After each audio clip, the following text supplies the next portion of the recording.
Halo, selamat pagi semuanya. Apa kabarnya? Kembali lagi kita di PJJ Ekonomi untuk kelas 11 IPS. Hari ini kita masuk ke pertemuan yang ke-6. Kita akan melanjutkan pertemuan yang sebelumnya tentang cara pemungutan pajak. Hari ini kita akan mempelajari objek dan cara pengenaan pajak. Hari ini secara khusus kita akan belajar tentang 4 jenis pajak. Ada PPh, pajak penghasilan, ada PBB, pajak bumi dan bangunan, ada PPN, pajak pertambahan nilai, dan ada PPNBM, pajak penjualan barang mewah. Nah, amatilah gambar di bawah ini. Di sini Ibu sudah memberikan gambar pembangunan jalan tol untuk Bengkulu Lubuk Linggau. Yang Ibu tanyakan adalah berasal dari mana sumber pendanaan untuk pembangunan jalan tol tersebut? Dari mana? Dari APBN atau APBD. Nah, APBN dan APBD itu penerimaannya berasal dari mana? Penerimaannya adalah berasal dari pajak. Nah, di sini apa saja sih objek pajak, objek yang dikenai oleh pajak, dan bagaimana cara pengenaannya akan kita bahas di slide-slide berikutnya. Di sini objek pajak ada 4, PPh, PBB, PPN, dan PPNBM. Kita akan bahas satu-satu. Untuk yang pertama, objek dan cara pengenaan pajak itu apa? Objek pajak adalah suatu transaksi atau biasanya sumber pendapatan yang menurut peraturan perpajakan tergolong sebagai transaksi yang harus dikenai pajak. Jadi sesuatu transaksi atau objek yang harus dikenai pajak, ya. Nah, di sini objek dan cara pengenaan pajak itu ada PPh, pajak penghasilan, ada PBB, pajak bumi dan bangunan, ada PPN, pajak pertambahan nilai, dan yang keempat ada PPNBM, pajak penjualan barang mewah. Nah, di sini kita akan bahas satu-satu. Yang pertama adalah pajak penghasilan, disingkatnya PPh. Penulisannya harus seperti ini, tidak boleh PP hanya besar, ya. PP-nya huruf kapital, hanya adalah huruf kecil. Nah, di sini subjek PPh itu apa saja? Orang pribadi, warisan, badan orang atau modal. Yang kedua, bukan subjek PPh itu apa saja? Pejabat perwakilan diplomatik atau konsulat. Yang kedua, organisasi internasional yang diatur berdasarkan keputusan Menteri Keuangan. Yang ketiga, pejabat-pejabat perwakilan organisasi internasional. Ya, mereka tidak akan dikenai pajak penghasilan. Yang ketiga adalah objek PPh. Menurut Undang-Undang Nomor 36 Tahun 2008, Pasal 4 Ayat 1, objek pajak PPh meliputi penggantian atau imbalan atas pekerjaan atau jasa, jadi gaji atau honor, ya. Yang kedua adalah hadiah undian, jadi ketika kalian menerima undian akan dikenai pajak. Yang ketiga adalah laba usaha, ya. Selanjutnya ada PKP, yaitu penghasilan kena pajak. Undang-Undang Nomor 36 Tahun 2008 tentang perubahan keempat atas Undang-Undang Nomor 7 Tahun 1983 tentang pajak penghasilan. PKP itu apa saja nanti akan dijelaskan. Penghasilan tidak kena pajak, yaitu penghasilan ketika kalian seorang yang punya penghasilan dengan nominal tertentu, dia tidak dikenai pajak, ya. Di sini ada wajib pajak untuk orang pribadi, WPOP, ya. PTKP untuk tahun ini dan tahun 2021 itu sebesar 54 juta, ya. Wajib pajak yang sudah kawin ada penambahan 4.500.000, tambahan penghasilan untuk istri yang menerima penghasilan yang digabung dengan penghasilan suami sebesar 54 juta juga, dan tambahan untuk tanggungan atau anak maksimal 3 4.500.000. Ya, jadi anak yang ditanggung itu maksimal adalah 3, anak ketiga. Misalnya belum punya anak tapi dia punya tanggungan yaitu saudara sedarah, maka dia juga dikenain dengan pajak, ya. Tanggungannya sebesar 4.500.000 per orangnya. Misalnya ada adik kandung dan sebagainya yang menjadi tanggungannya dia. Artinya apa? Jadi nanti ketika kalian gajinya setahun itu sebesar 54 juta, maka dia tidak akan dikenai pajak. Ya, ini adalah penghasilan yang bebas dikenai pajak. Penghasilan tidak kena pajak. Tarif PTKP terbaru selama setahun untuk perhitungan PPh pasal 21 itu berdasarkan PMK nomor 101 garing PMK 010 tahun 2016. Jadi ini yang terbaru ya, berlaku sejak tahun 2016 sampai saat ini. Nah, di sini Ibu sudah berikan penggolongannya, yaitu ketika kalian tidak kawin dan belum punya tanggungan, maka tarif PTKP-nya adalah 54 juta per tahun. Ya. Tidak kawin satu tanggungan 58.500, begitu seterusnya sampai nanti di sini ada kawin dengan penghasilan istri digabung. Jadi ketika kalian dengan istri, kalian punya istri itu bekerja di badan yang sama atau di lembaga yang sama, sama-samanya dua-duanya dikenai pajak, dan kalian punya anak 3 atau punya tanggungan maksimal 3, maka penghasilan setelah digabung yang tidak dikenai pajak adalah 126 juta rupiah selama 1 tahun. Ya. Jadi dari tabel ini bisa disimpulkan bahwa setiap pertambahan tanggungan maka bertambah pula tarif PTKP-nya, yaitu sebesar 4.500.000. Ya. Jadi ketika ada nambah anak lagi, misalnya anak pertama ditambah lagi 4.500.000, tanggungan anak kedua ditambah lagi 4.500.000, begitu seterusnya sampai maksimal tanggungan itu adalah 3. Nah, di sini data pengenaan pungutan pajak pada penghasilan. Ibu contohkan, tahun 2020 Tuan Budi berpenghasilan 8 juta per bulan. Beliau mempunyai istri, berarti dia sudah kawin, dan 3 orang anak. Berikut ditampilkan pengenaan pajak tahunan atas penghasilan beliau. Ya, Ibu utamakan di sini. Nah, yang pertama PTKP wajib pajaknya 8 juta kali 12 ya, karena 8 juta setiap bulan berarti harus dikalikan 12 karena 1 tahun. PTKP 3 anak adalah 3 kali 4.500.000 untuk 1 anak, berarti kan dikalikan 3. PTKP istrinya 4.500.000. PTKP wajib pajak dia sendiri itu adalah 54 juta. Jadi total PTKP untuk golongan untuk Pak Budi, dia termasuk golongan K3 atau kawin dengan 3 tanggungan sebesar 72 juta. Ya. Diperoleh dari 54 juta ditambah 4.500.000 ditambah 3 kali 4.500.000, total adalah 72 juta. Ini sama dengan yang di slide sebelumnya tentang golongan K3. Nah, kawin K3 3 tanggungan adalah 72 juta. Ya, bisa dipahami.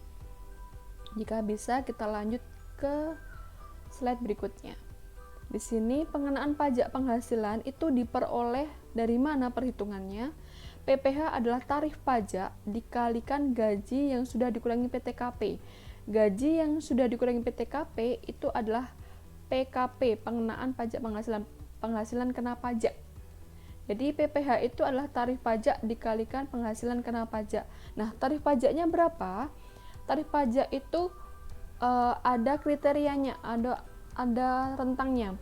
Berdasarkan Undang-Undang Nomor 36 Tahun 2008 tentang perubahan tarif PPh. Jadi ketika gaji kalian PKP-nya itu sampai dengan 50 juta, maka ketika sudah punya NPWP maka dikenai pajak 5%. Tidak memiliki NPWP 6%. Di atas 50 juta sampai 250 juta dikenai pajak 15%. Begitu seterusnya sampai di atas 500 juta. Namun untuk perhitungan PKP-nya, PPh-nya itu akan berlaku perentangan. Nanti untuk contohnya bisa kalian lihat di modul, dan nanti untuk perhitungan lebih lanjut akan Ibu bahas di pertemuan selanjutnya, ya. Yang kedua ada pajak bumi dan bangunan. Nah, di sini subjek PBB itu apa? Objek PBB itu apa? Pengecualian terhadap PBB itu apa? Dan menghitung PBB itu bagaimana caranya akan kita bahas satu persatu. Yang pertama adalah subjek PBB itu apa saja? Orang pribadi atau badan yang secara nyata dia memiliki hak atas bumi dan bangunan. Ditunjukkan melalui sertifikat tanah, ya. Sekarang ada isu bahwa sertifikat tanah itu akan ditarik digantikan dengan sertifikat elektronik. Walaupun dalam kenyataannya sosialisasinya belum ada, baru wacana. Yang kedua, manfaat atas bumi dan bangunan. Dia mengambil manfaat atas bumi dan bangunan. Ya, biasanya itu ditunjukkan dengan hak guna bangunan, HGB, ya. Dia tidak punya, tapi dia punya hak untuk penggunaan bangunan itu. Yang ketiga, memiliki atau menguasai atas bangunan. ya, IMB izin mendirikan bangunan dan sebagainya, sertifikat juga bisa sebagai bukti. Yang keempat, memperoleh manfaat atas bangunan itu. Ya, ini adalah subjek PBB. Selanjutnya ada objek PBB. Objek PBB itu ada dua, namanya PBB, berarti ada bumi dan bangunan. Bumi itu meliputi permukaan bumi dan tubuh bumi. Ya. Permukaan bumi itu meliputi tanah dan perairan pedalaman serta laut wilayah Indonesia. Ya, permukaan bumi ada tanah dan perairan pedalaman. Bangunan itu meliputi konstruksi teknik yang ditanam atau dilekatkan secara tetap pada tanah dan atau perairan. Ya, contoh rumah, gedung, kantor, hotel, pabrik, emplasemen lokomotif kereta, misalnya ada kayak lokomotif kereta yang dia untuk menggabungkan atau jalur kereta, rig pengeboran minyak, ada kayak tower yang rig untuk pengeboran minyak biasanya di pertambangan, dan bunker ini seperti kayak benteng militer gitu yang biasanya ada di bawah tanah. Itu wajib dikenai objek PBB kalau itu milik perorangan atau pribadi. Nah, objek PBB itu adalah jalan atau lingkungan, ya, kemudian jalan tol, kolam renang, pagar mewah. Jadi ketika rumah dengan pagar mewah, maka dia juga akan dikenai dengan pajak. Maka biasanya rumah mewah dengan pagar mewah itu akan memiliki nilai jual yang lebih tinggi daripada rumah yang tidak dipagar. Tempat olahraga, dermaga, taman mewah, penampungan, fasilitas bermanfaat, ya. Kemudian ada pengecualian PBB. Pengecualian PBB atas pelayanan umum, ibadah, rumah ibadah, gereja, masjid, pura, vihara itu tidak dikenai pajak. Sosial, misalnya posyandu, puskesmas, kesehatan, panti asuhan itu tidak dikenai pajak, ya. Pendidikan, peninggalan purbakala, candi dan sejenisnya itu tidak dikenai pajak PBB. Yang kedua, hutan milik negara, hutan lindung, hutan suaka alam, hutan wisata milik negara. Itu juga tidak dikenai pajak PBB, pajak bumi dan bangunan. Perwakilan diplomatik atau konsulat berdasarkan asas perlakuan timbal balik. Artinya apa? Jadi ketika ada kedubes diplomat yang dia punya gedung yang ada di Indonesia, dia tidak dikenai pajak. Kenapa? Karena kita sendiri ketika punya tanah atau gedung diplomat konsulat yang ada di negara lain, kita di sana juga tidak dikenai pajak. Itu yang namanya asas perlakuan timbal balik. Apa yang kita terima, apa yang kita lakukan sekarang itu kita terima di negara lain, seperti itu. Selanjutnya ada badan atau perwakilan organisasi internasional yang telah ditentukan oleh Menteri Keuangan. Apa saja nanti bisa dibaca di modul untuk lebih jelasnya. Nah, bagaimana cara menghitung PBB? PBB terutang adalah tarif pajak dikalikan NJOP tanah per meter persegi kali luas tanah ditambah NJOP bangunan per meter persegi kali luas bangunan dikurangi dengan NJOP TK bangunan atau nilai jual objek pajak yang tidak kena pajak, ya. Hal ini berdasarkan Undang-Undang Nomor 28 Tahun 2009 tentang PBB bahwa tarif pajak yang dikenakan atas objek pajak ditetapkan paling tinggi 0,3% yang ditetapkan dengan peraturan daerah. Ya, jadi batasnya itu adalah 0,3% maksimal. Perhitungannya seperti apa? Contohnya nanti bisa dibaca di modul dan akan Ibu jelaskan lebih lanjut di pertemuan selanjutnya. Yang ketiga adalah pajak pertambahan nilai atau PPN. Objek pajak, tarif PPN, dasar pengenaan pajak PPN, dan menghitung PPN. Kita bahas satu-satu. Untuk yang pertama, objek pajak PPN.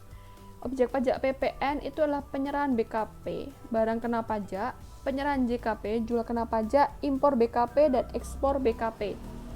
Ya. Nah, dan objek PPN lain sesuai dengan Undang-Undang Nomor 36 Tahun 2008. Nah, pajak pertambahan nilai tarif PPN itu adalah tarif umumnya 10%.